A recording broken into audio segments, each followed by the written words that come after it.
This episode is brought to you by Progressive Insurance. Fiscally responsible, financial geniuses, monetary magicians. These are things people say about drivers who switch their car insurance to Progressive and save hundreds. Because Progressive offers discounts for paying in full, owning a home, and more. Plus, you can count on their great customer service to help you when you need it, so your dollar goes a long way.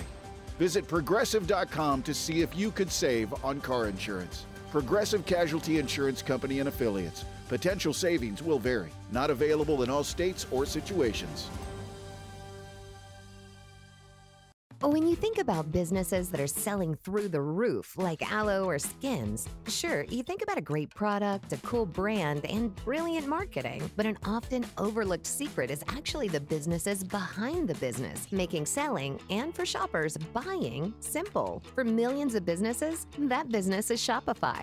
Nobody does selling better than Shopify. With Shop Pay, that boosts conversions up to 50%, meaning way less carts are going abandoned and way more sales happening.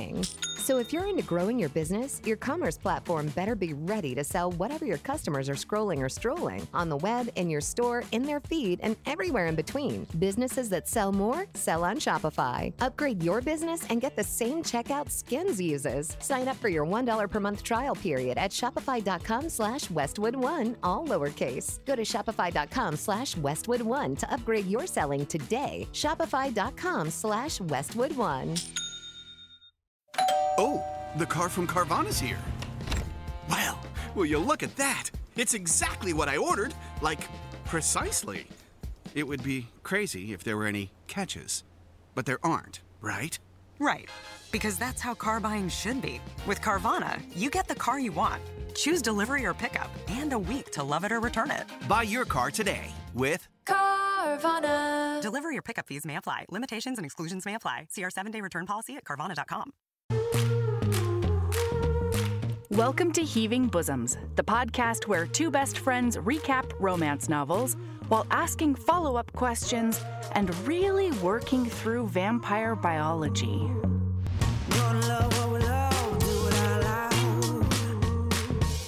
Stack our shelves with the clinches out. Shout it from the rooftop, can you hear the sound? Yeah. Live your best life, love it out loud. Love it out loud. Hey HBs, it's election week for so many of us in the US. If you haven't already voted early, remember to get out and vote tomorrow. This Friday on Patreon and our Apple Podcast subscription, we're living in this Ali Hazelwood paranormal universe for a little bit longer because I'm telling Sabrina all about the second book in this series, Mate. It just came out last month, and honestly, it wrecked me in very surprising ways. Sabrina went out and immediately read the book afterward, so I guess I do an okay job in this quickie. Our Patreon community is the lifeblood of this podcast, and I've got some new and returning members to shout out right now. Welcome, you scrumptious little capybaras. Abigail R., Adorabelle 42, Daphne, Heather M., Holly B., Jennifer P., and Kate W. You can support this independent academic podcast by joining our Patreon or our Apple Podcast subscription. Patreon is less than a cup of coffee a month, and you get weekly bonus episodes. It's less than a cup of coffee a month, and you get weekly bonus episodes.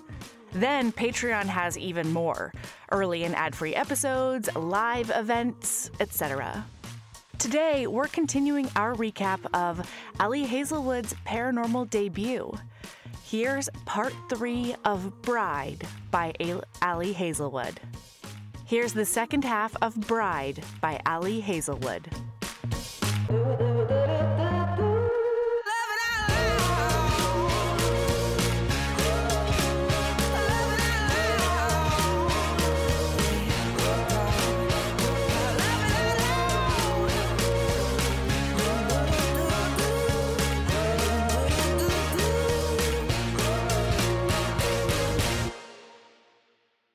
Hello, Sabrina. Well, hello. Hello. Oh my God. I just noticed that my paint splatter is going to show up on camera from time to time. Nice. Did I tell you about my Give a Mouse a Cookie project? It was wild. Your what? Give a Mouse a Cookie project is what I've been calling it. Because, okay, so I decided that I wanted to redo our coat rack area because our house, it's like, what is it called? I don't know, like Cape Cod style or something like that. So we don't really have a foyer or an entry or a mud room or anything like that in the front. It's literally just you open the door and it's like living room, stairs, dining room, you know? Is that unusual? I feel like maybe not. I don't know. I see so many houses that have like foyers or like at least a dedicated place to put coats. Maybe that's not by the front door. I don't know. 100% of my homes have never had that. But also, I don't live someplace where you would have a coat rack. I've always lived someplace where we get winter and it's approximately 31 and a half days between Sure. early January and early February. And then sometimes we get a foot and a half of snow in March, you know? Yeah. And we have a side door that I guess could function sort of as a mudroom, but it's completely detached from the house and like doesn't even get heating or cooling. So we don't really use it very much. It's mostly used for like a storage area right now, like a recycling area kind of situation.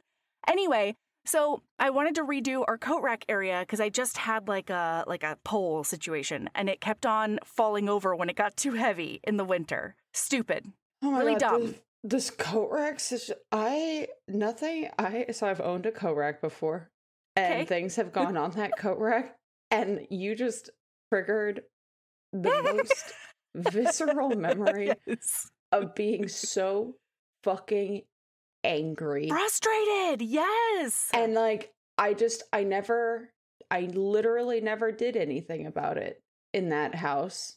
I never did anything about it. It just, you would put things on it, it would fall over. I would have like a 15-second bout of standing in complete silence. Staring at this thing, feeling the most visceral form of hatred I think I'm capable of feeling as a human. Yeah. Yep. And then picking it up, fixing it, and then going about my day. And then, never thinking about it until it falls over again. And then do you want to know the solution? Moving? I moved. Yeah. Exactly. Well, and the only reason I think that I'm really addressing it is just because twice it has almost like just taken out a kid, you know? So really, like it's... yeah, I guess if there had been a child or a pet they're so small. They are so small and they are like rubber, but even rubber you can break rubber. Yeah, absolutely. Also, like, you don't necessarily want to bruise rubber because, like, no. How many times can your child go to school and they're like, hey, what are these bruises? And they're like, oh, the coat rack fell on me. Yeah. And they're like, oh yeah, bud. Oh, that sounds like a good story. I'm a required informant. I'm a mandatory mandated reporter. Yeah, mandatory reporter. Like, there's only so many times they'll buy the coat rack story, whether or not it's true. And then it's worse if you try and prove it, because then you're just videoing you're bludgeoning your child with a coat rack, you know? Like, I have never thought about doing that, but that would be don't worry. Look, my mom videoed it to prove that it's the coat rack. Oh yeah. Oh, hey, that might be worse. This is actually instead of fixing the solution, she videoed it to prove that it's the coat rack. Indeed. Not to mention that I cooked that rubber. You know what I mean? Like, I want to keep it in the most pristine. I want it to stay around for a while, you know? Anyway, so what? I would like to keep that rubber nice and pristine condition, everyone, all right? So anyway, I was like, okay, I'm going to do this. And then I like took the 3 like frames. Do you think we're broken, Mel? Maybe, perhaps.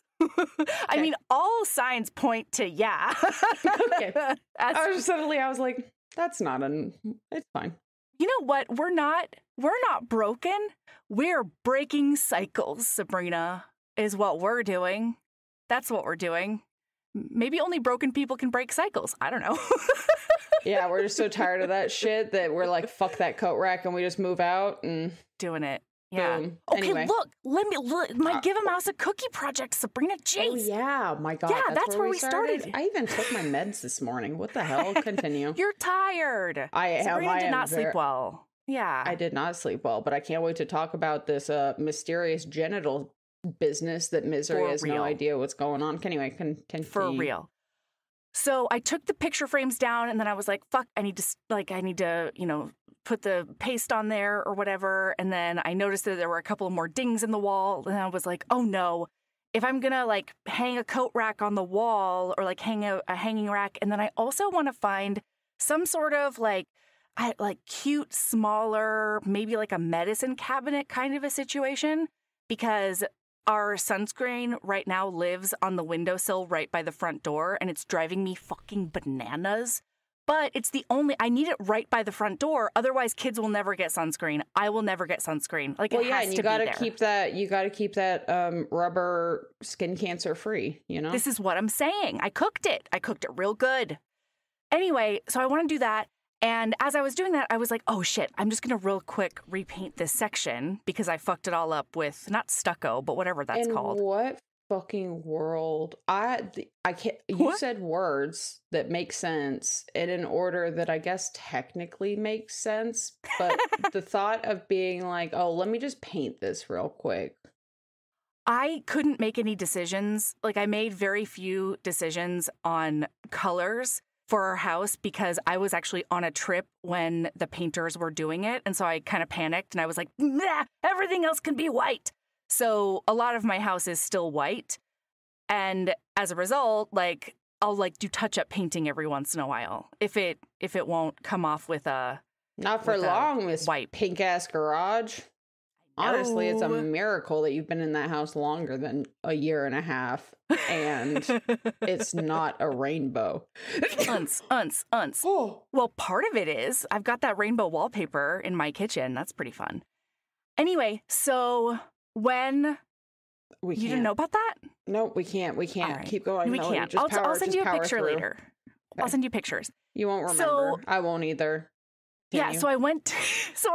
I'll remember what I'm editing. No, when you're editing, and then you'll take a little video and send it to me. Yeah, it's great. It's great. Yeah.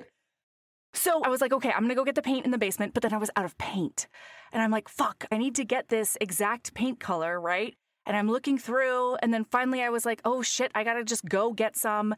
And then I did. I went and I got some, and I came back, and then I painted like that section of the wall. And then I stood back and I realized that it didn't match. The whites didn't match at all still. It's because there's a lot of different flavors of white, Melody. No, it was the exact same one. But I think maybe it was the formulation. Maybe it's the fact that it's been a few years for the other parts of it. Melody, you don't understand. You may have put the exact same white on that wall, but the other white has lived a life now.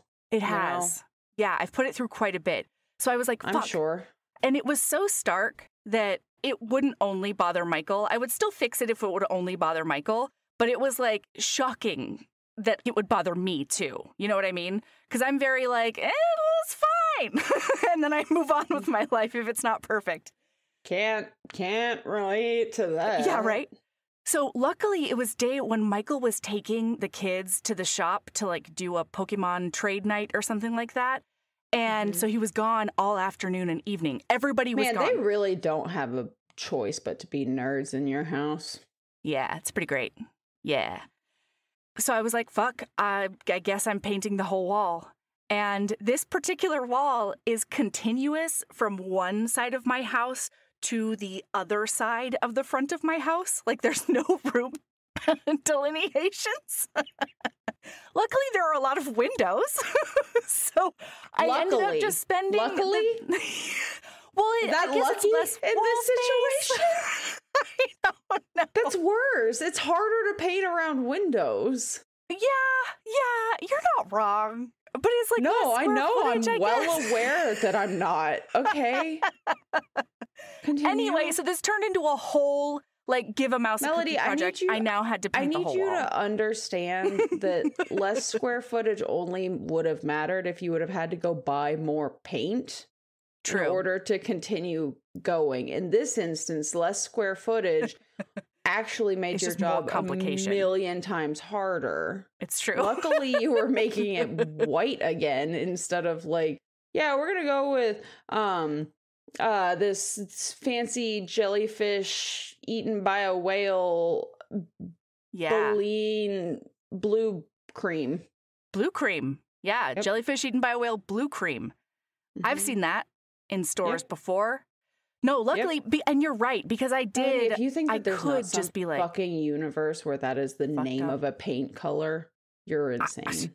I saw disagree with Melody. You spoke. You and I had a conversation with our eyes where you looked and at my me, tone probably. and your tone a little bit where you were like, yeah, that totally exists. And like the fact that there are colors named the most stupid things, Yeah. and it's the most true. beautiful, like maroon in your life, and it's the most beautiful thing, and it's like, wow, this should be called Blood of My Enemies, but instead it's called like fucking last week's leftover Great listener. marinara. I like it. I like it. Actually, Yeah, that's so kind of anyway, the killer- I wasn't killer paint name. I expecting would to buy last paint. week's leftover marinara. Anyway, continue. I wasn't expecting to paint that day, so I didn't take off a shirt I really liked. And then I forgot to take off the shirt I really liked when I found out I had to paint, and now I just have paint all over a shirt I really like. So, Can you not remove paint from shirt you really like? is rough. Maybe I'll try pressure washing it. Boy, that was a thing I said out loud yesterday.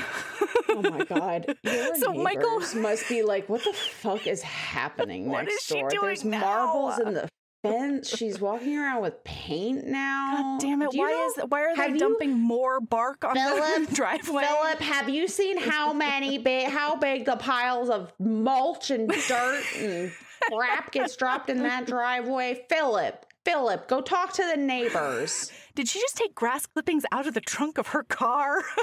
Phillip, she's getting dead leaves out of her car again. Phillip. Yeah. And I'm imagining just this little old lady just like peering through her blinds, like watching you. Meanwhile, Phillip has been retired from like Poor Phillip. He thought he was going to be able to relax, you know? Yeah, he retired from the aerospace industry with a pension after like 45, like not even 45, like 35 years at like IBM. That's not a aerospace company, but it's fine. In this universe, it is. And he's just reading his coffee and his newspaper, and he's like, Gladys. Phillip and Gladys. Leave the neighbors alone. Come get some coffee. Listen Phillip, to it's the news. unreasonable. Phillip, do you know what happens if those leaves fall over in her trunk? What if she leaves them there? Now you have a mulchy trunk? She has children, for Christ's sake, Phillip. Did she take her children on the trip to get those leaves and grass clippings? Oh my goodness. Those children better not have grass allergies. But I will say I do see her put sunscreen on those children every single day. But did you see the other day when for the third time this week that coat rack fell on top of the child? Do we need to call CPS? No. Anyway. Man, I'm having a great time. I love Phillip and Gladys, your neighbors. Phillip and Gladys are truly wonderful because they only say nice things to my face. They're like, "Oh, your flower garden is so beautiful. It looks so good." Phillip, those flowers are dragging so pretty. a tarp Oh to my the god! But backyard. maybe you're inspiring Gladys, and she's like, you know what, Phillip? What if we redid our plants, Gladys? Phillip, I retired. what do you think about growing sunflowers? I'm trying to enjoy my retirement, Gladys.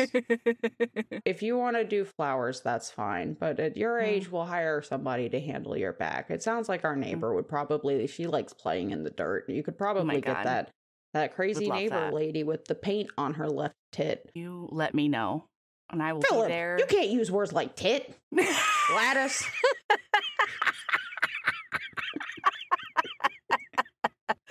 Oh my god! I'm not objectifying the young lady, Gladys. I'm just talking about it. Doesn't change the fact that there's paint. It's a descriptor. I'm so sorry. On her left bosom. Her left heaving bosom. I will. Did you know that? Philip, did you know that woman has a podcast? I listened to her talk about monster cock. Oh my God, Gladys. Monster genitalia? What did you just use the word cock, Gladys? No, Philip. No, I would never. Oh, Gladys. I don't know, you knew. Okay, whoa, Sabrina, cool it. They're fucking in the kitchen. I don't need X-rated Phillip and Gladys right now. I'm into it. They can do what they want. I'll bet Phillip and Gladys have a rockin' sex life. God, I hope so. Whoa, okay, but also in full ADHD fashion, I did spend that like 1 to 2 days hyper-focused. It turns into a give a mouse a cookie project. And then I had such decision paralysis about the coat rack that the wall 4 weeks later is still blank. And we're still using the coat rack. Okay, so I do... It sounds like you need to get that camera set up, actually. It sounds like that might be the best thing for you to go ahead and just get the camera set up just in case for now. No! In the meantime, until you finish the wall. But I do have a question, because you keep saying it like it's a thing I should know. Mm-hmm. It should be a part of my personal zeitgeist, you know? Okay. What is it? Give a Mouse a Cookie project? What? Okay, so the book Give a Mouse a Cookie is all about like when it's basically like you give an inch, you take a mile kind of situation. Yeah. Because the book starts with like, if you give a mouse a cookie, the mouse is going to need milk. And then if you give a mouse milk, the mouse is going to need this other thing. And then it's like the mouse takes over your whole house. Anyway. Is this a children's book? Yeah. Why would I know this? I don't have a coat rack danger rubber in my house. No, I read it it's an old one. Like I read it when I was a child. Oh, I basically, from the time I have memories, no longer read children's books. Instead, we were reading The Hobbit. Nice. I don't know if this is going to shock everybody or not. I've seen that cover. Okay. Yeah. All right. Whenever I need to send roses that are guaranteed to make someone's day, the only place I trust is 1-800-Flowers.com. With 1-800-Flowers, my friends and family always receive stunning, high-quality bouquets that they absolutely love. Right now, when you buy a dozen multicolored roses, 1-800-Flowers will double your bouquet to 2 dozen roses. To claim this special double roses offer, go to 1-800-Flowers.com/WWO. That's 1-800-Flowers.com/WWO. When you think about businesses that are selling through the roof, like aloe or skins, sure, you think about a great product, a cool brand, and brilliant marketing. But an often overlooked secret is actually the businesses behind the business, making selling, and for shoppers, buying, simple. For millions of businesses, that business is Shopify. Nobody does selling better than Shopify. With Shop Pay, that boosts conversions up to 50%, meaning way less carts are going abandoned and way more sales happening. So if you're into growing your business, your commerce platform better be ready to sell whatever your customers are scrolling or strolling on the web, in your store, in their feed, and everywhere in between. Businesses that sell more, sell on Shopify. Upgrade your business and get the same checkout Skins uses. Sign up for your $1 per month trial period at shopify.com/Westwood1, all lowercase. Go to shopify.com/Westwood1 to upgrade your selling today. Shopify.com/Westwood1. This episode is brought to you by Progressive Insurance. Do you ever think about switching insurance companies to see if you could save some cash? Progressive makes it easy. Just drop in some details about yourself and see if you're eligible to save money when you bundle your home and auto policies. The process only takes minutes, and it could mean hundreds more in your pocket. Visit Progressive.com after this episode to see if you could save. Progressive Casualty Insurance Company and Affiliates. Potential savings will vary. Not available in all states. Would you like to know what I thought you meant when you said Give a Mouse a Cookie project? What? So there's this thing that some delightfully unhinged people have done that brings me a lot of joy, although it makes me cringe thinking about dusting. That people have made basically before book nooks, but they're little mouse holes in their baseboard that lead to a little mouse land. Oh, yeah. And it's like it's just a hole in your baseboard into your wall, and they make a little mouse house, and there's a little fake mouse in there, hopefully fake. I have seen that. I've also seen fairy houses that people put into their walls. I've seen those as well. So when you said Give a Mouse a Cookie project, I was wondering, I did fully go down the crazy rabbit hole. And I don't know what world you are figuring out how to make a Raspberry Pi or any kind of automation work. But I imagine like those baby dolls that you put like a bottle, like it cries on it makes the cry noise. So you put a bottle in the little like mouth hole. It's not a mouth. You can't call it a mouth. Those babies are the creepiest thing that have ever existed. And anytime a child is like, look at my baby, it poops in a diaper on its own and I have to change it. I'm like, oh, you have the devil in your home. You're one step away from paranormal activity. Okay, it's fine.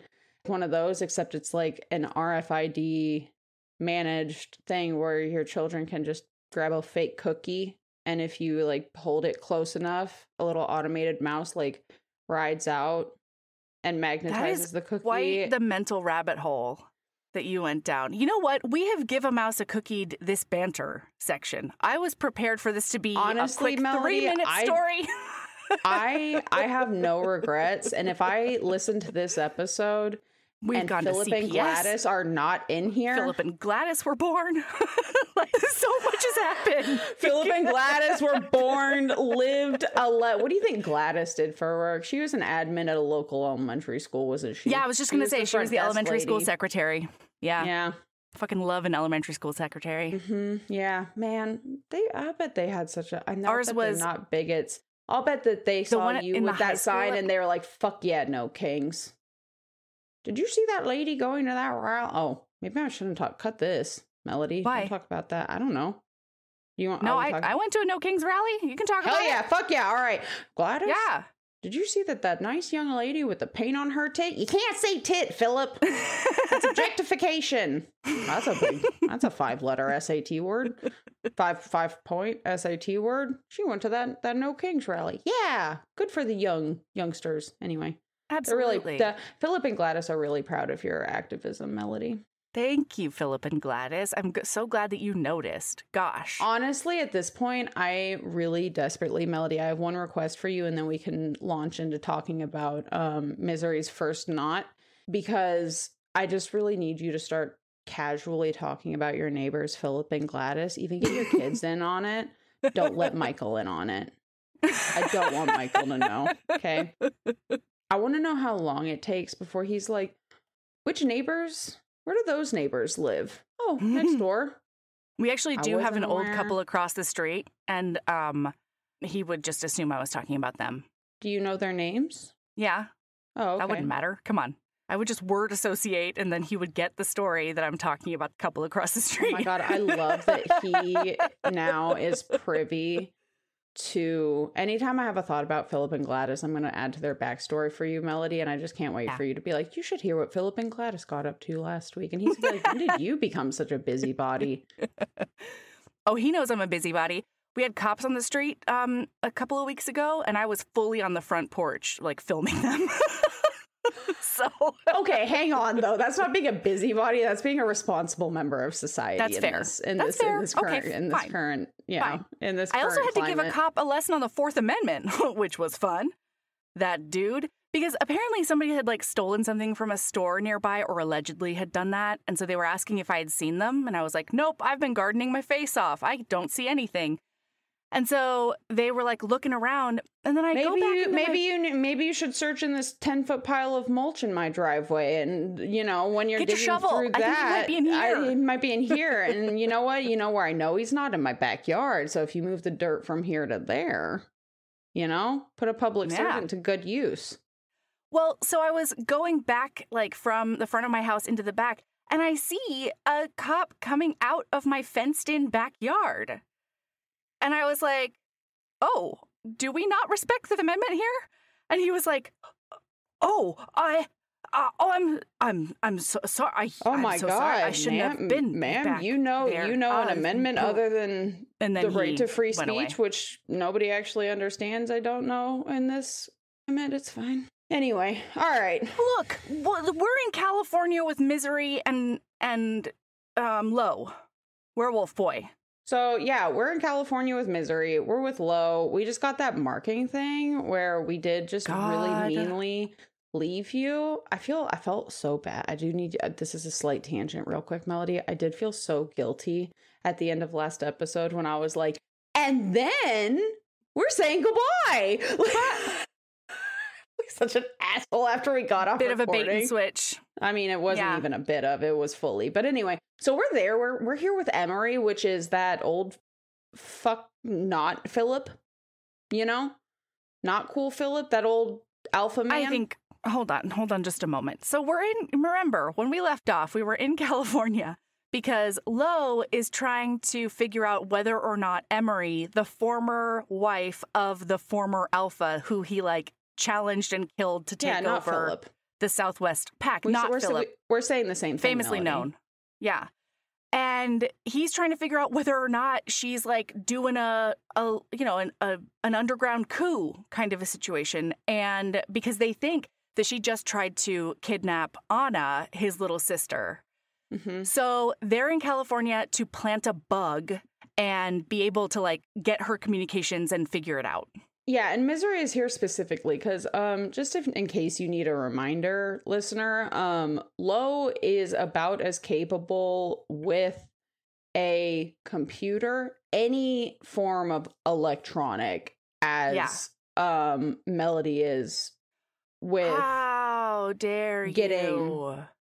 a coat hookup in the front area instead of a coat rack that might bludgeon her children. Yeah. He's all thumbs and toes, you know? Except the difference is Melody will actually succeed one day and Lo will at some not. point. Yeah, fair enough. Hmm. Yeah, so So- Misery's there to be like the tech guru, and they need to make sure he marked her because they need to make sure that the pack knows that like he's under her protection and he is hers. Because they're Vice married, versa. but everybody knows that she's his. Sorry, you're right. Everybody knows that they're married and like there is this alliance, but everybody also knows that it's like a sham marriage for alliance. Yeah. And Emery's not too happy about alliances with vampires. And like she'll end up Nobody bringing is. it up. Yeah, I guess. But to an extra degree, yes. So anyway, they get there and everything's weird. You know, Emery seems really nice and that's what makes her extra scary. And Lo and Misery are staying in the same room. She checks the room for bugs. And finally, like a few minutes later, he's like, "Can I talk? Like, do you want to do more espionage?" And she's like, "Shut the fuck up." Alex told me that I had to do careful. this, okay? Yeah. My God, old God. man, okay? I know you don't know, you haven't used a fucking telephone properly since the rotary, Lo. But my God. They Yeah. can make tiny little bugs. She even thought to herself, she was like, man, what if I just pulled this like little thing of lint out of my pocket and was Yeah. like, look at this. Show him. And smush it. And I was like, honestly, no, not Melody. Honestly, Misery, yes, gaslight your hot alpha werewolf Do it. husband. He'll take that fine when he finds out. So their plan is to go to dinner, and at dinner, he'll say, "Do you need to feed?" And she'll be like, "Yeah." And he'll be like the big strong man and like go with her because, you know, to protect. And then on their way there, they'll just slip into the office, plant the bug, and then come back. And then this is when we meet his Northwest Pack buddy, who's going to Yeah. also be a distraction. He is very funny. He's very blunt, and he doesn't give a fuck. He rolls in. He's apparently Emery is his aunt, and this dude rolls in, and he's like, "Hey, thanks for inviting me. You're still a cunt. All right, where's the food?" Yeah. Basically, Everybody knows, Emery knows how much he hates her. His name is Cohen, and he's the alpha of the Northwest Pack, and I will be doing a quick 20 on that book because I have read it twice at the end of this, and it's going to be bonus content for later this week. It is going to be an actual quick 22 because I don't want Melody going too in detail on it because I will be reading it. It's just I didn't read it for this, and neither of us expected me to have it read for this because, you know, For sure there's not. been a lot of other things going on. So they end up doing this. They're at dinner, and she makes a comment at one point in the book where she's like, I don't really understand why all of these humans and werewolves, like, it is common knowledge that vampires just don't eat. And they insist on putting food in front of me. Like, can we just not do this? Like, do we have to do the pomp and circumstance where your footmen are putting, okay, fuck, whatever. But so he's like, all right, you ready to go eat? And she's like, yeah, let's do it. So they do. They fuck off. They end up in the office and like planting bug, whatever. And then they hear Gudunk, gudunk, gudunk. There's footsteps outside. And they're like, oh my God. But he goes to rip this thumb drive out of the computer. And she's like, no, it'll just take another minute. We just have to distract them. And she's like, we're gonna play the game. She's like, we're gonna kiss pretend me. I'm gonna feed. No. Notably, no. Very importantly, no. She's like, kiss me. And he's like, why? What's that gonna do? And she's like, I don't know. Maybe we'll think they snuck in here or whatever. And he's like, no, but we told them you were going to feed. And she's like, okay. And he's like, bite me, feed for me. She's like, I'll just pretend to bite you then. Yeah, and then she says, I'll pretend. And he's like, Misery. I don't know why I want to call her Melody, but I'm fine with it. Yeah, fair. He's like, they're wares. They're going to smell whether or not I have blood leaking out of me. So if we're going to do this, you have to actually bite me. Then she runs her little nose and her little vampy instincts are like, oh, fuck yeah. We know exactly what to do with this. Yeah. Chomp. And then she's feeding and we end up he starts feeling real hot and horny. Oh. She is instantly thrown into just a whole nother realm. And then he ends up grabbing her ass and holding her up because she puts her legs around him and putting her against the wall as she sucks from his neck. Hot. And he, meanwhile, is groaning and being like, fuck. Oh, wow. Oh, my God. And she vaguely can sort of hear stuff happening around her, but she's at a bliss level that cannot be bothered. So what's happening is a bunch of the guards are coming in because it's weird that they're in here. And they're like, oh, fuck. Oh, my God. And they close the door again and then leave. Because everyone's horrified that he's letting her feed from him. Sabrina, there are so many layers here, right? Because it's so taboo. Vampires and wares do not get along. And vampires or wares grow up being like, oh, the worst thing that can happen to you is a leech sucking your blood. So there's that. Then they can definitely smell those horny hormones as well. Yes. Then they realize that it's not just feeding that's happening. That everybody is super horned up and they're also dry humping against the wall. Nobody's going to tell me otherwise. That's for sure happening. She basically, you cannot tell me that this woman did not come multiple times. She hit that edge detonation. Oh, yeah. Yeah. So this is so taboo. And when she finally disengages from his neck, she it says that she comes off of his neck with a loud pop or something like that. It's so hot. And he is take more, basically. So finally she's like, wait, put me down. And he does. He puts her down immediately and he sort of steps back. But then she grabs his shirt and brings him closer because she wants to be put down. She wants to check in with him. But having him far away from her. Yeah, it feels wrong for him to move away from her. He should be right up against her. That's all of her instincts are telling her that. So he's like, are you okay? And she's like, no. Are you okay? And then he walks over. He sees that thankfully the bug is planted. So they get all of that out. And then she's I don't remember exactly when it happens, but there is a point where he says, I could fuck you so easily like this or something like that. I'm getting there. Oh, okay. Yeah. Take us on a journey, Melody. Well, it's just it's so, again, Ali Hazelwood's writing is so good, but there's so much happening in these small gestures, you know what I mean? Mm-hmm. So he gets it taken out, he gets everything taken out and they turn everything off. And then I think she asks him, are you okay? Or something like that. And he says, come here. And she doesn't even really think about it. She just realizes that she's moving toward him and he just has her in this bear hug, basically. And she says it's completely different from the frantic, sexual, visceral kind of, embrace they had earlier. And this is all about safety and comfort and reconnection. And then she feels his chin moving on top of her head and he says, I could fuck you so good right now. And then the door opens. And now it's Emery, because nobody believed that the guards walked in on what they saw. Because, like, in what world is the king of the Wolfie boys of that part of the country letting a bloodsucker at his This was a sham artery? marriage. Apparently not. And so Emery's like, I thought that they were hallucinating, and it looks like no. And she is disgusted. Oh, right? yeah.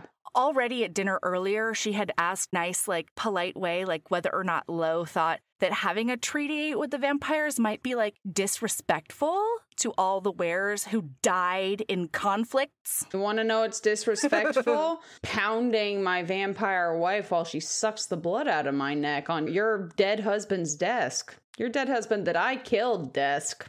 Yeah. Yeah, and so she's like, I guess I need to make sure I lock these doors, huh? And she leaves, and then Cohen is standing there with just like this shit-eating grin on his face. And he says, wow, to think that you were the most reasonable were I knew. Lots changed since you found her, huh? And then he walks away. So, like, that's a cryptic, weird thing to say. Hey, you fuck off, Cohen, and mind your own goddamn business, okay? I'm not at your jugular. Exactly. You know? How dare you? If I want to give my hot wolfie husband a cock stand via neck sucking, I will. Yeah. Accidentally. What the fuck just happened? I've never sucked blood from the source. Well, that's the other thing that she says to him is like, I'm so sorry. I've never done that before. I had no idea that would happen. Like, please believe me. And he's like, no. I completely believe you. I know that you didn't do that on purpose. Earlier in the day, listener, she had been thinking about how much they're like just randomly touching. And then he went out on a run. And when he got back, she was in the bath. And he's like, are you dressed? Are you covered? And she's like, and she like moves the foam around. And she's like, yeah. She calls them her modesty bubbles. I loved it. Yes, I know. And then he walks in shirtless. And she's like, oh, God, like everything about you is so beautiful. And they talk about like, logistics that night, etc. And she ends up like kicking water at him. And so he ends up grabbing her ankle. And then he just starts like complacently rubbing his thumb over her ankle. And then he puts her ankle down into the water, but doesn't let go. He just keeps on holding her there. Look, wow. Oh, the other thing Cohen says right now in this scene is, hey, Mick called me. He said he couldn't get a hold of you. And Lo goes, oh, yeah, I left my phone in my room. And Cohen goes, yeah, because you totally would have gotten to it in this situation. Yeah, you definitely would have noticed that. Mm-hmm. Anyway, basically, Anna is sick. Yeah.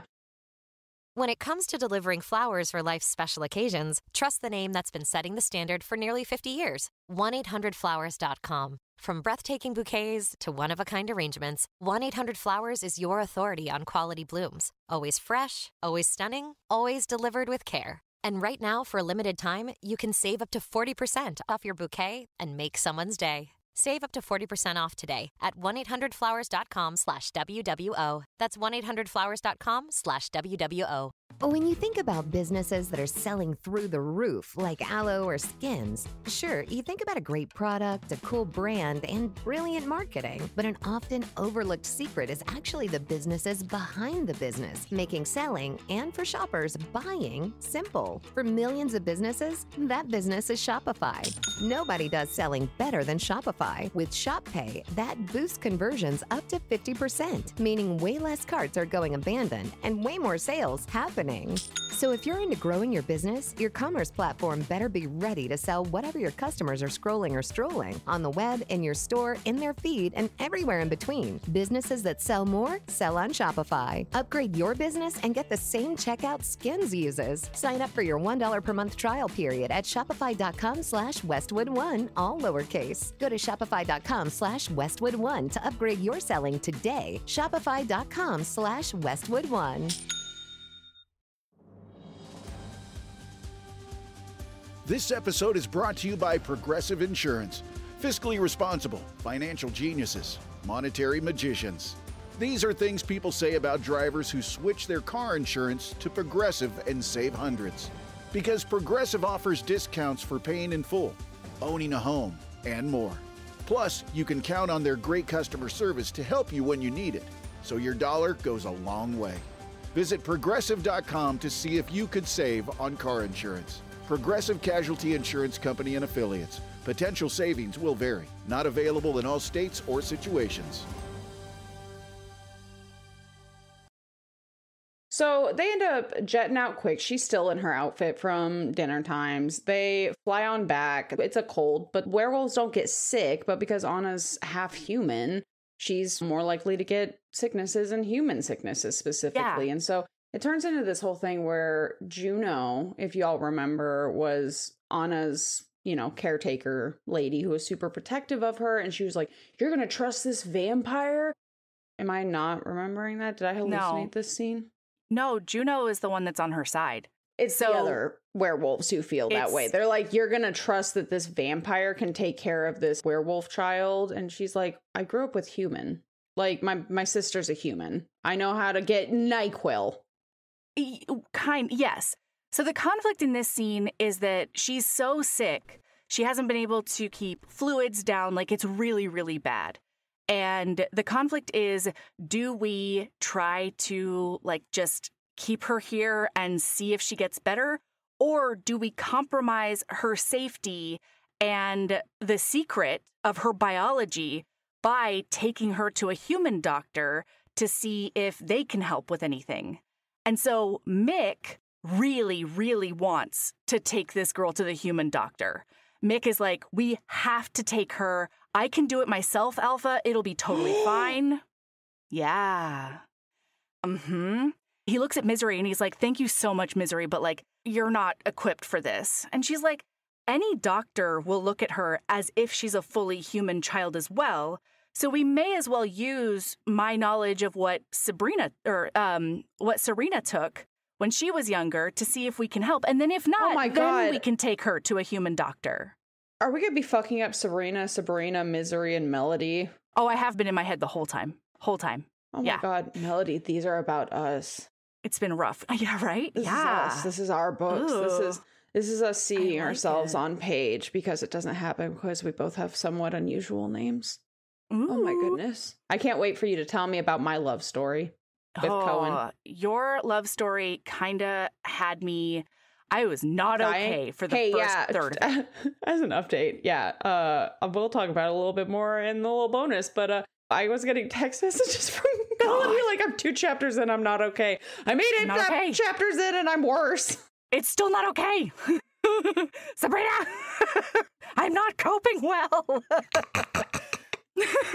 Yeah, so she writes down basically amoxicillin and something else, because she's like, "I'll give you the medicines for both a viral and a bacterial," which actually didn't make sense to me because viruses can't really be treated like that, I don't think. But Allie Hazelwood obviously knows more than I do.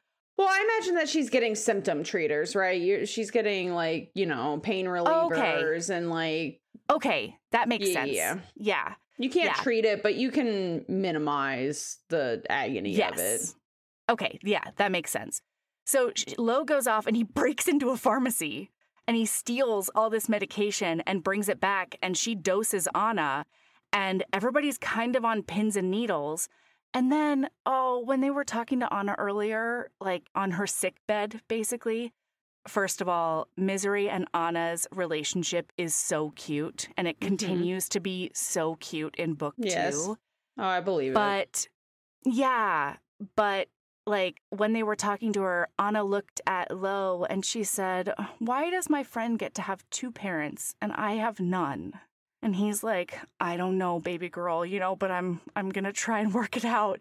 Well, and then it's so funny because Misery's a little shit to Anna, and she's like, "I know that Anna wouldn't want me to be a doting sweet." No. Anna's going to love the fact that I'm just treating her like I usually do. "Hey, Pipsqueak, feel better, asshole." Exactly. Yeah. She touches her forehead, and then as she pulls away, Anna's like, "Oh no, wait, can you put it back? You're so cool." And then Misery goes, well, what do you think I am? Your personal ice pack? And like they both giggle. It's really cute. Yeah. But this gets Misery thinking that like they don't know who Anna's dad is. All they know is that he is a human. So she goes to Alex and she's like, let's start looking for any dude who worked at the Humanware Bureau from like 5 to 10 years ago. Then she and Lo will figure it out from there. Well, yeah, because they're keeping it a secret from Alex. So does Alex not know that Anna's half human? No, not yet. Okay. Yeah. So they get started on that. And then one of the things that comes up next is she ends up on a phone call with her brother, Owen. And she's like, hey, Owen, I have some questions for you. Listener, I need you to understand that she basically just called her brother and said, hey, let's talk about sex. Have you ever fisted? And he's like, whoa, oh God, this is a conversation that we don't need to have. And she's like, well, like you have, like, do you know what happens with live feeding? And he's like, bitch, I went through puberty in the vampire world. Yes, I'm aware of what live feeding consists of. Yeah. And he basically warns her off. He's like, hey, you need to be aware that, like, you shouldn't do that again because it's going to end up leaving you with an unavoidable attachment. That's part of the reason you stop doing it in the first place is you end up attached to your blood bags, basically. And that's not a thing that we want to be. We don't want to be attached to such. We don't want to be monogamous because we have a fertility problem. Yes. And so we can't catch these feelings. So that's why the vampires stopped live feeding from each other. And so he does assuage her worries, though, because she's worried that, like, Lo only had that reaction because she did something to him. Hey, Miss Hazelwood, just if you're listening, Allie, can I call you Allie? Still never got an answer for that. What's your science behind vampires live feeding from each other? Because I'd be fascinated to know how that works. I've always wondered it in other books, and I don't know, like, I know that you can't do it. Is it just because, but like, what? I just have so many questions, you know? Yeah, it's a lot of recycling nutrients, I guess, right? Is that the idea? I just want. Oh, she's so mad at me right now, and I didn't even mean for that to be gross. It is. It's just my issue is whenever I think about vampires live feeding from each other, it's very much like the equivalent of being like, here, would you like to eat my poop for dinner? It's not the same thing at all. Because it's not? Blood is not a waste product. It's not like that at all.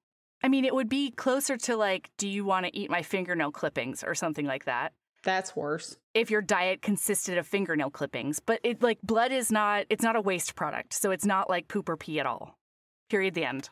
But it's your used blood. You don't think that it, okay. Yeah, we can't know. No, it's just like, if you're taking it from a vein, then it's like deoxygenated blood when it's in there, but then it gets oxygenated, like basically coming out of you, right? Well, yeah, but it's as far as they're concerned, wouldn't it essentially be a waste product? They're not adding any vitamins or nutrients back into their blood. They're probably adding, if they're adding anything, essentially their body's version of waste.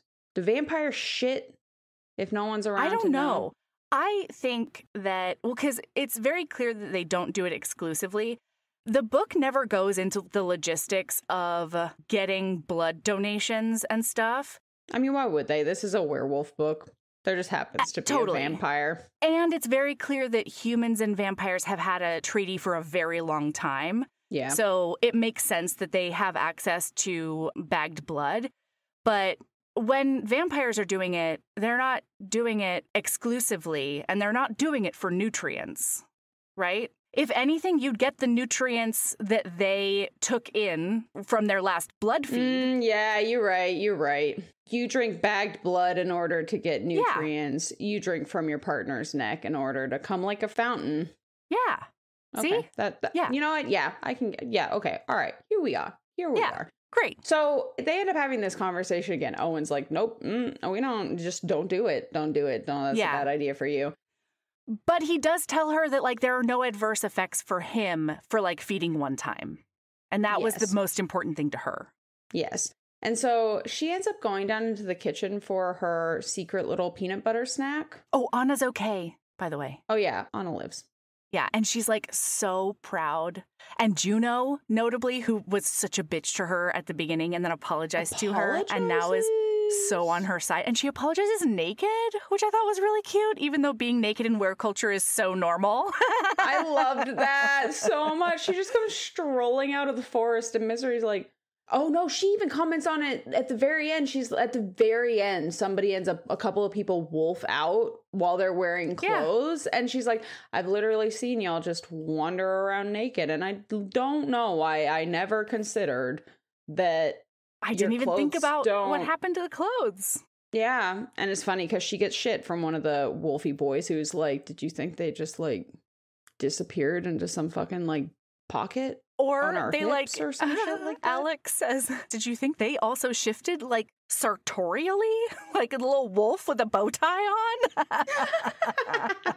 Yeah. So she goes down, she's getting her little nutty treat, and then Lo walks in while she's just kind of lost in thought, and then they get talking, and then Listener, he's getting close, and she's like, maybe we should talk about this thing that's between us, and he's like, yeah, we could talk about this thing, or we could do, I could come closer to you. This is all happening with their bodies, right? I don't remember exactly what they said. Melody, take the reins. Well, because he's also saying, like, I want you to feed from me. Because she's like, oh, Owen told me that you're going to be fine, but, like, we shouldn't do it more. And then he's like, well, why not? And she's like, you to do it more. Yeah. And she says, well, it's only done with people who have, like, a really, really deep connection, a really deep bond. And he goes, and we don't? And then she's like, well, and it's also only done with like a long-term, kind of situation.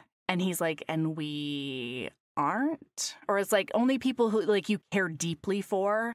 And he's like, and we As a aren't? reminder, listener, we're in the know that she is his mate. But as far as she's aware, Gabby, the collateral, is his mate. And so she's like, oh my God, I'm breaking my own heart, but let's dive off this deep end. And it makes so much sense for her character because I don't know if we talked about it last episode, but she thinks to herself, I'm used to being the means to the end. I'm used to people thinking about me second when thinking about like the ultimate project or whatever. And one thing I've learned in my life is like, I'll take scraps. I will be happy with scraps. So if that's what we can do right now. Because she's never had a choice. Yes, exactly. She's like, you don't say no to something good if it's in front of you, even if it's finite. Oh, and that's sort of where she is right now. I know. So sad. I know. And so she's like, oh yeah, I guess we could do that. And he's like just about to pick her up. But then she realizes that like something feels a little weird, and then like something kind of hurts, and then she passes out hard. So we get like snippets of what happens while she's passed out and like writhing in pain, including Lo sending Anna away because it's clear that somebody poisoned Misery and they don't know whether or not Misery was the ultimate target, or if she's like collateral damage in an attempt to poison Anna. So he sends her away. They have the vampire doctor that she grew up having annual check-ins with come. And this, Sabrina, is when we find out that they take care of the pain, but then the doctor looks at Lo and says, her organism has to take care of the rest. What the fuck? Hey, Allie.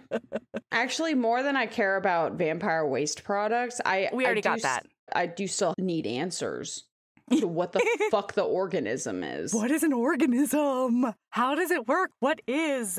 Oh, it's so good. And if it is an organism, does that imply that like vampirism can be caught? Because up until now, it seems like no. Is this just a really fucked up mutated like gallbladder? Appendix? Maybe. Maybe it's the appendix and it just is morphed into some kind of blood boy.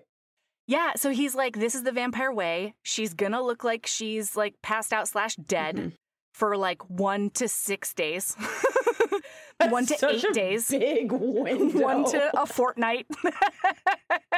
Especially for Wolfie Boy, who like wolves don't get sick. Yeah. He's freaking out right now. Well, so we don't even see any of that though, because we see like from her point of view, she'll like come out of her sickness a little bit, and it becomes very clear to us, listener, because you know we're not out of our mind on vampire drugs and agony, that he has not left her side the entire time. Refuses. And then she finally wakes up, she's hungry, and she's like, man, where is everybody? And then is this when she gets up and there's a little wolfie on the outside of her? Yeah, she opens her door and like steps on something fluffy, and it's a wolf that's the biggest fuck off big wolf. I love this though, because it's a wolf inside a pile of clothes. Which is the other reason that I was like, Misery, how have you not, like, she was sick. She was still sick. She was tired. It was like a whole thing. She didn't think about the clothes after that. But she did see a wolf, like, crawl out of clothes. You know what I mean? And I don't know. Listener, this is a fuck off big white wolf. Whoa. And this wolf, like, nudges her back, and she's like, hey, Wolfie boy, hey, are you a real wolf, or are you she notices his eyes, and she says, Lo, is that you? And he just, like, nudges her back more. She's like, yes, I'm going back to sleep. I feel like total shit, but not the bed, please. The closet. He understands because he closes his very impressive jaws around a pillow and carries it to the closet, and then does the same with a blanket under my bemused stare. God, you're just so fluffy. And sorry, but you're kind of cute. I know you could murder me in less time than it takes to stick a straw in a blood bag, but you're soft, and your coat is not even sparkly pink. I don't know what you were embarrassed about, you majestic fluff ball. Yes, fine, I'm going. And then he ends up like basically dragging her over to the closet and like settling her down. And she's like, FYI, your alpha tendencies are even worse in this form. And he just licks her. And then she's like, you know, you don't have to leave if you don't want to. And then he just curls up in her little closet nest with her. They snuggle together. At one point, she's like, can I pet you? And he just, like, nudges her hand and puts his head underneath her hand. Like, yes, please, duh. Yeah, and then she asks him to stay, and they snuggle. It's so cute. Especially because he won't do anything to make her clear she's his mate, but his wolf is like, oh, yeah, this mine. Absolutely. I'm a snuggle up with this lady. Absolutely. Mate cuddles. Yeah. Pet my face. Pet my not sparkly pink face. When it comes to delivering flowers for life's special occasions, trust the name that's been setting the standard for nearly 50 years. 1-800-Flowers.com. From breathtaking bouquets to one-of-a-kind arrangements, 1-800-Flowers is your authority on quality blooms. Always fresh, always stunning, always delivered with care. And right now, for a limited time, you can save up to 40% off your bouquet and make someone's day. Save up to 40% off today at 1-800-Flowers.com/WWO. That's 1-800-Flowers.com/WWO. When you think about businesses that are selling through the roof, like aloe or skins, sure, you think about a great product, a cool brand, and brilliant marketing. But an often overlooked secret is actually the businesses behind the business, making selling, and for shoppers, buying, simple. For millions of businesses, that business is Shopify. Nobody does selling better than Shopify. With Shop Pay, that boosts conversions up to 50%, meaning way less carts are going abandoned and way more sales happening. So if you're into growing your business, your commerce platform better be ready to sell whatever your customers are scrolling or strolling on the web, in your store, in their feed, and everywhere in between. Businesses that sell more, sell on Shopify. Upgrade your business and get the same checkout Skins uses. Sign up for your $1 per month trial period at shopify.com/Westwood1, all lowercase. Go to shopify.com/Westwood1 to upgrade your selling today. Shopify.com/Westwood1. This episode is brought to you by Progressive Insurance. You chose to hit play on this podcast today. Smart choice. Progressive loves to help people make smart choices. That's why they offer a tool called Auto Quote Explorer that allows you to compare your Progressive car insurance quote with rates from other companies. So you save time on the research and can enjoy savings when you choose the best rate for you. Give it a try after this episode at Progressive.com. Progressive Casualty Insurance Company and Affiliates. Not available in all states or situations. Prices vary based on how you buy. So when she wakes up the next time, she ends up like stumbling down to the kitchen to try and get her hand on some blood bags. And when she gets there, Alex is talking to Lo, and he says that he found a likely candidate for what they're looking for, and it is the former director of humanware bureaucracy, basically. Hey, super importantly, though, she does wander down in basically Lo's shirt and some underwear and walks into the living room because he's talking to all of his bazillion seconds. Oh, yeah. And she walks into the room and he like immediately sniffs and like locks eyes with her. And then he's like, everybody get out. He says, you should go. No, he says, you should go. And she's like, oh, sorry, didn't mean to do that. And then he just stalks up to her and he's like, hello, my lady wife. Lady wife. No, That's really, because she thinks he's talking to her. And then she's so surprised when everyone else leaves the room. And she's not being cast aside, and she's not being, like, you know... she's important to him. Yeah, he's not booping her snoot. He's telling everybody else to fuck off so that he can come over and... He's booping their snoot so he can snoot boop her, but, like, sweet loving snoot. But, like, a little... he's booping her with his snoot instead of... Exactly. Yeah. Exactly. Yeah. Yeah. Yeah. So anyway, he's like, how are you feeling? And she's like, disgusting. And he's like, okay. So he picks her up and he takes her. He's going to bathe her. It's bath time, everyone. It is time for Lo to wash every square inch of her naked body. And it's fantastic. We cannot give this enough gravitas for how hot, how intimate, how, like... pivotal? Yes. And Misery, I mean, really importantly, Misery is in the driver's seat the whole time. To the point that, like, first she suggests that, like, maybe he doesn't need to use the washcloth. Oh, she says very explicitly, she's like, oh, you're a washcloth kind of person. And he's like, well, it felt a little bit forward to just dive right in with my hands. And she's like, you don't need to use that washcloth. Yeah. And then he just keeps on washing her with it. So she takes it out of his hand and then puts his hand like on her inner thigh, I think. She does exactly. So and then he ends up like continuing to like pet and touch her. And then he touches her clit. No. That's the other best part is that because it's so cute. She puts his hand on her inner thigh. And then after that, he comes back up to her back to wash her back. And she goes, coward. And it's really adorable. And then after he washes her more, then she's like, I want this so badly. I need help. Like, I'm so tired. And she grabs his hand and puts it right on her vulva. And it's wonderful. It's hot. She says, are you going to help me? Ugh. Yes, Misery. She comes all like a freight train. Help you.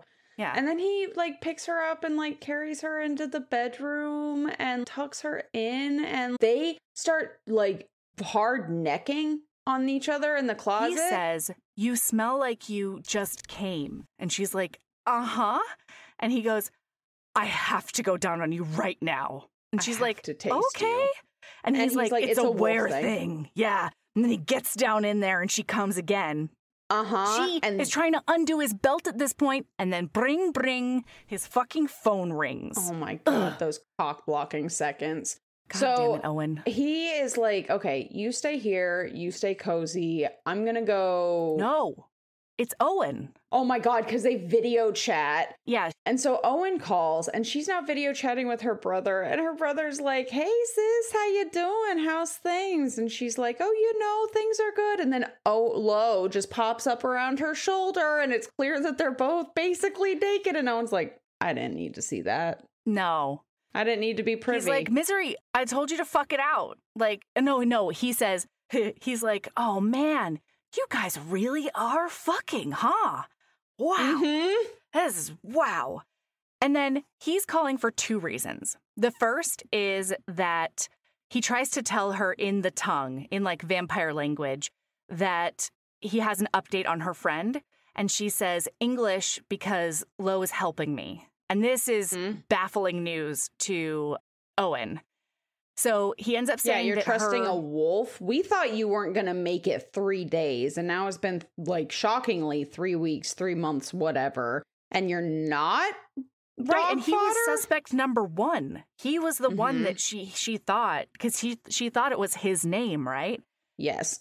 Turns out Owen has kept eyes on Serena's apartment, kept eyes on what he can outside of wolf territory. And it turns out that Serena's apartment was broken into 3 days ago. None of the cameras are working from that day and those times and things like that. Only that day. And they're trying to figure it out. And Owen's like, okay, so we're looking into this some more, but can we meet in person to talk? Yeah, there's another thing I need to talk to you about, but I'm not going to talk about it on the phone. Can we meet in person? She looks at Lo and he's like, yeah, I'll set it up. No problem. Oh, what a low bar for it to be so hot that this wolfman allows her agency. Right. And then the other thing is that they're going to be in human territory anyway the next day because Alex made this discovery about like the Human Wear Bureau and they're going to ask the governor about it. And they've set up the meeting under the guise of like, here's a thank you gift. Yes. So what Alex found is a human that looks an awful lot like Anna. Yeah. And he has a gap in his resume. At the time when he would have been working Human Wear Bureau times. And specifically, he met with Serena. Yes. Serena interviewed him at one point. Yep. And now they're like, well, okay, we were thinking that maybe they're trying to figure out how it got out that Anna is half wear, half human. And they're like, well, we have to, I don't know if we said this last episode when we started this hunt, but like it was essentially, okay, or I guess it was this episode when they started the hunt for him specifically. And it was, okay, he must know. Yeah, maybe Serena found out from him because he got this weird promotion right after he worked for the Human Wear Bureau. He was like the director of finance for big government times. And that is why Misery thought Serena interviewed him because she was a financial reporter. And but it could have been told him about his half child essentially as blackmail to be like, hey, give me all of this financial information. So they're floating back. They're just trying to make ends grasping meet. at fucking straws. Yeah. And so they do have some real cute banter. And it's not even banter, but like fighting back and forth. Like, no, we can't do this. We can't do that. Like this and well, they're at an antique shop and they're trying to figure out what to get the governor for this like fake fucking thank you gift. And that's why they're bickering back and forth. And then finally Lo is like, wait, do we even like this guy? And she's like, fuck no, he's the worst. And so then they just buy an ugly ashtray. Yeah, maybe we're thinking too hard about this. It's so cute. And like, if that's not the realest thing. Yeah. Angsting about what you're getting somebody that you don't even give a shit about. Yeah. Like, I have to get this perfect gift for somebody that I actually, one, I'm using or two, I hate. Yeah. But by God, I have to make sure I get them the right present. And it's going to cause problems in the relationships with people I actually like. Yeah. And Misery notices that, like, the humans that are walking by are looking at them like, oh, young love. And so it's just so fucking cute. And in the car, he'll, like, grab her hand as if they've been driving together for years and years. He, like, steals a kiss in the car on the way there, and it makes her feel, like, all the warm and fuzzies.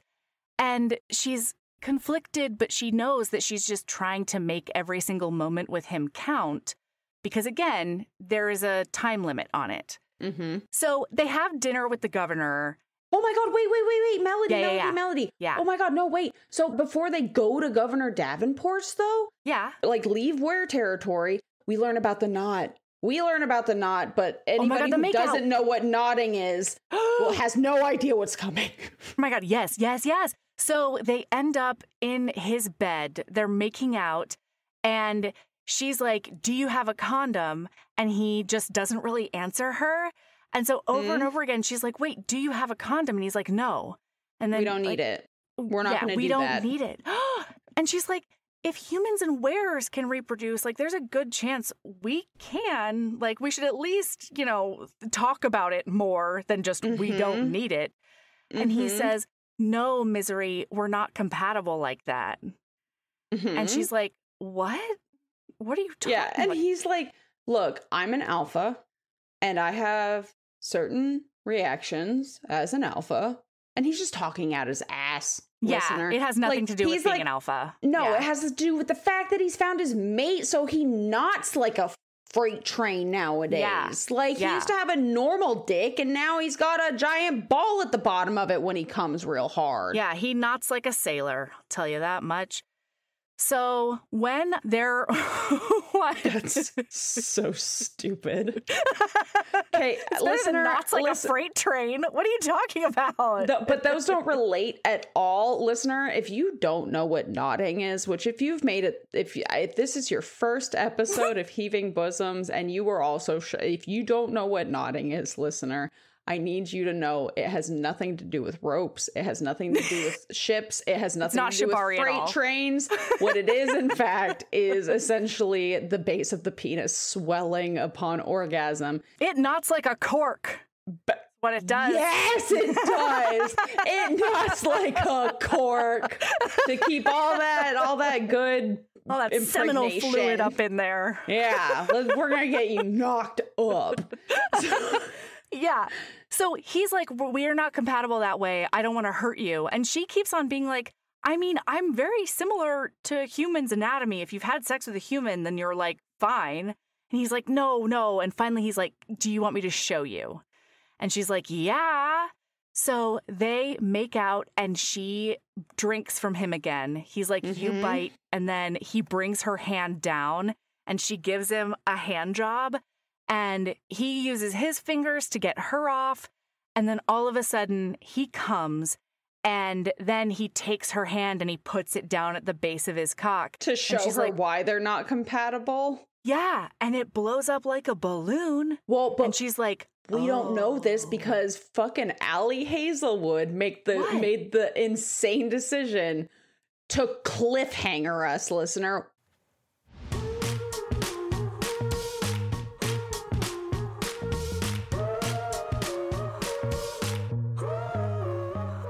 That's where we're going to stop for today. Oh, look, we're just following Miss Hazelwood's lead on this cliffhanger business, you know? We'll be back tomorrow with the final installment. Heaving Bosoms is produced by us, Melody Carlisle and Sabrina Bradley. Editing is done by me, Melody Carlisle. Our theme music is by the incredible singer-songwriter Brittany Fonts, and our art is by the ultra-talented author Kate Pryor. If you like our show, remember to follow us on your favorite podcast app, rate us 5 stars, and leave a review. That one small action is a huge way to help the show. If you want to get in touch with us for advertising inquiries or anything else, you can email us at heavingbosomspodcast@gmail.com. If you want more of us, visit patreon.com/heavingbosomspodcast. You can also find us on Instagram at Heaving Bosoms, on TikTok at Heaving_Bosoms, and in our Facebook group, the Heaving Bosoms Geriatric Friendship Cult. See you tomorrow.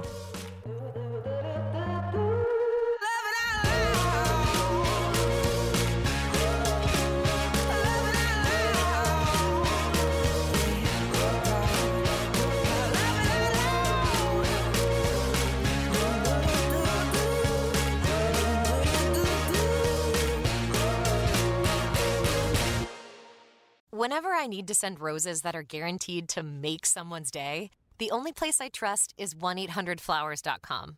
With 1-800-Flowers, my friends and family always receive stunning, high-quality bouquets that they absolutely love. Right now, when you buy a dozen multicolored roses, 1-800-Flowers will double your bouquet to 2 dozen roses. To claim this special double roses offer, go to 1-800-Flowers.com/WWO. That's 1-800-Flowers.com/WWO. When you think about businesses that are selling through the roof, like aloe or skins, sure, you think about a great product, a cool brand, and brilliant marketing. But an often overlooked secret is actually the businesses behind the business, making selling and, for shoppers, buying simple. For millions of businesses, that business is Shopify. Nobody does selling better than Shopify. With Shop Pay, that boosts conversions up to 50%, meaning way less carts are going abandoned and way more sales happening. So if you're into growing your business, your commerce platform better be ready to sell whatever your customers are scrolling or strolling on the web, in your store, in their feed, and everywhere in between. Businesses that sell more sell on Shopify. Upgrade your business and get the same checkout Skins uses. Sign up for your $1 per month trial period at shopify.com/Westwood1, all lowercase. Go to shopify.com/Westwood1 to upgrade your selling today. Shopify.com/Westwood1. This episode is brought to you by Progressive Insurance. You chose to hit play on this podcast today. Smart choice. Progressive loves to help people make smart choices. That's why they offer a tool called Auto Quote Explorer that allows you to compare your Progressive car insurance quote with rates from other companies. So you save time on the research and can enjoy savings when you choose the best rate for you. Give it a try after this episode at Progressive.com. Progressive Casualty Insurance Company and Affiliates. Not available in all states or situations. Prices vary based on how you buy.